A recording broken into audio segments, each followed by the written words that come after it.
ഒന്ന് രമേശ് ചെന്നിത്തല ഇപ്പോൾ പോത്തുണ്ടിയിലെത്തിയിട്ടുണ്ട്. അവിടെ സുധാകരൻ്റെ വീട് സന്ദർശിക്കുകയാണ്. നമുക്കൊന്ന് കണ്ടുവരാം. സുധാകരൻ്റെ മക്കളെ കണ്ട് ആശ്വസിപ്പിക്കുകയാണ് മുൻ പ്രതിപക്ഷ നേതാവ് MLA രമേശ് ചെന്നിത്തല. ഇപ്പോൾ പോത്തുണ്ടിയിൽ സുധാകരൻ്റെ വീട് സന്ദർശിക്കുന്നു. നേരത്തെ ചെന്താമര കൊലപ്പെടുത്തിയ സുധാകരൻ്റെയും ലക്ഷ്മിയുടെയും സജിതയുടെയും വീടാണ് ഇപ്പോൾ സന്ദർശിക്കുന്നത്.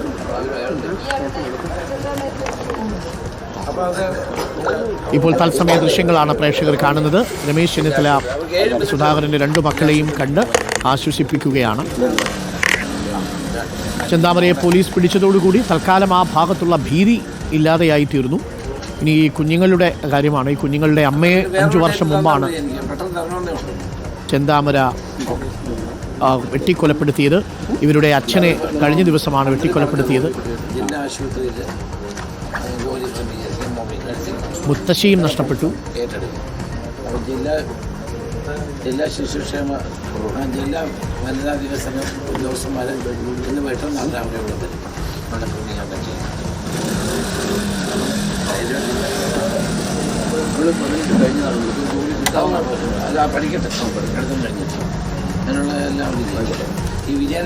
ഈ കുട്ടികൾക്ക് ഇപ്പോൾ അച്ഛനും ഇല്ലാതെയായി, അമ്മയും ഇല്ലാതെയായി, മുത്തശ്ശിയും ഇല്ലാതെയായി എന്നുള്ളതാണ്.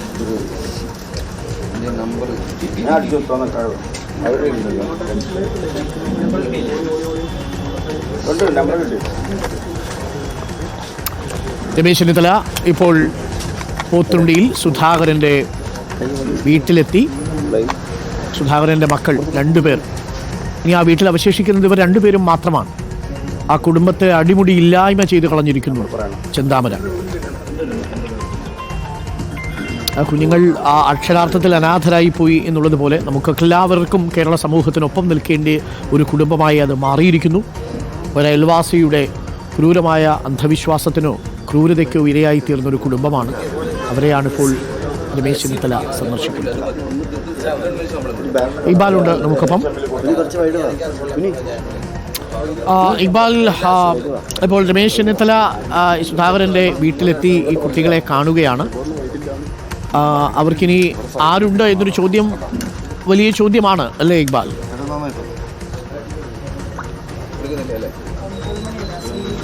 അല്പസമയം മുമ്പാണ് രമേശ് ചെന്നിത്തല ഈ പോത്തുണ്ടിയിൽ വെച്ച ചെന്താമരയുടെ ആക്രമണത്തിൽ കൊല്ലപ്പെട്ടിട്ടുള്ള സുധാകരൻ്റെ മക്കൾ അഖിലയും താമസിക്കുന്ന ചിതലിയിലെ ഈ വീട്ടിലേക്ക് എത്തിയത്. ബന്ധുവീടാണിത്. ഇവിടേക്ക് എത്തി രമേശ് ചെന്നിത്തലയും അതുപോലെ തന്നെ കോൺഗ്രസിലെ മറ്റു നേതാക്കളും ഇവിടേക്ക് എത്തി ആ കുട്ടികളെ സന്ദർശിക്കുകയായിരുന്നു.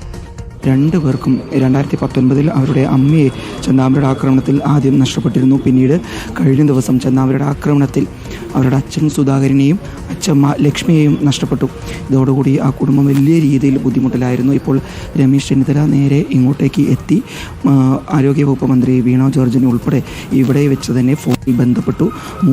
സുധാകരൻ്റെ മൂത്ത മകൾ അതുല്യയ്ക്ക് ഒരു ജോലി നൽകണമെന്ന കാര്യം ഇവരുടെ മുന്നിൽ വെച്ച് തന്നെ വീണ ജോർജിനോട് ആവശ്യപ്പെടുകയും ചെയ്തിട്ടുണ്ട്. പാലക്കാട് ജില്ലാ ആശുപത്രിയിൽ മൂത്ത മകൾ അതുല്യയ്ക്ക് ആവശ്യമായിട്ടുള്ള ജോലി നൽകണമെന്നുള്ളൊരു ആവശ്യമാണ് രമേശ് ചെന്നിത്തല ഇപ്പോൾ മന്ത്രി വീണ ജോർജിനോട്. എനിക്ക് തോന്നുന്നു ആ മൈക്ക് നമുക്ക് ഒന്ന് രമേശ് ചെന്നിത്തല സംസാരിക്കുന്നത് വേണമെങ്കിൽ നമുക്ക് പ്രേക്ഷകരെ കേൾപ്പിക്കാം. ഇക്ബാൽ,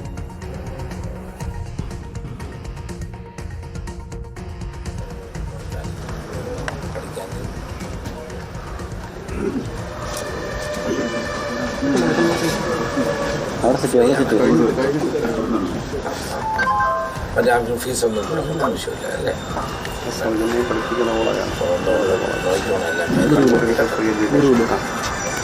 പിന്നെ വനിതാ വികസന വകുപ്പിൽ നിന്നും ഇവരുടെ സഹായങ്ങൾ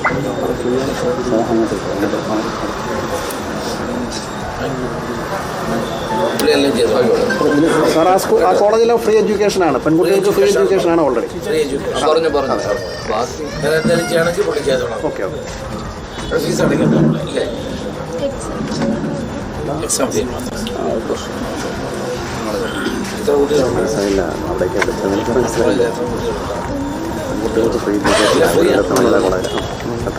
ഉത്സവത്തിൽ നമ്മുടെ സ്റ്റേറ്റിലെ ഏറ്റവും നല്ല സ്കൂൾ ഹയർ സെക്കൻഡറി 12 കൊല്ലമായി കിട്ടിക്കൊണ്ടിരിക്കുന്നു.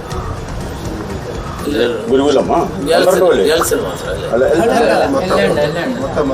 കോളേജ് വനിതകൾക്ക് കലോത്സവത്തിന് 12 കൊല്ലമായിട്ട് അവർക്കാണ് പാർട്ടിസിപ്പേറ്റ് ചെയ്യുന്ന ഐറ്റത്തിൽ ഏറ്റവും കൂടുതൽ പോയിന്റ് നേടുന്ന സ്കൂള് കഴിഞ്ഞ 12 വർഷങ്ങളായിട്ട് ചേച്ചിയും അനുജത്തെയും ഒറ്റയ്ക്കായി പോയി കോളേജിലെ ഡിഗ്രി ആ ദുരന്തത്തിൽ എന്നുള്ളതാണ്. കുട്ടികൾക്ക് ഡിഗ്രി വിദ്യാഭ്യാസം ഫ്രീ സ്കൂള് അൺഎയ്ഡഡ് സ്കൂളാണ്. അല്ല, അതും നമ്മൾ കത്ത് കൊടുത്ത് ഞാൻ പ്രസിഡന്റ് ആയിരിക്കുമ്പോൾ കത്ത് കൊടുക്കുമ്പോൾ സാധാരണ അക്സെപ്റ്റ് ചെയ്ത് കൊടുക്കും. അങ്ങനെ ചെയ്തിട്ടുണ്ട്. ധാരാളം അഡ്മിഷൻ നടന്നിട്ടുണ്ട്. DCC പ്രസിഡന്റ് ഉണ്ട്, രമേശ് ചെന്നിത്തലയുണ്ട്. ഇപ്പോൾ കുട്ടികൾക്ക്, സുധാകരന്റെ മക്കൾക്ക് ജോലി കൊടുക്കണം എന്നാണ് രമേശ് ചെന്നിത്തല ആവശ്യപ്പെട്ടിരിക്കുന്നത്.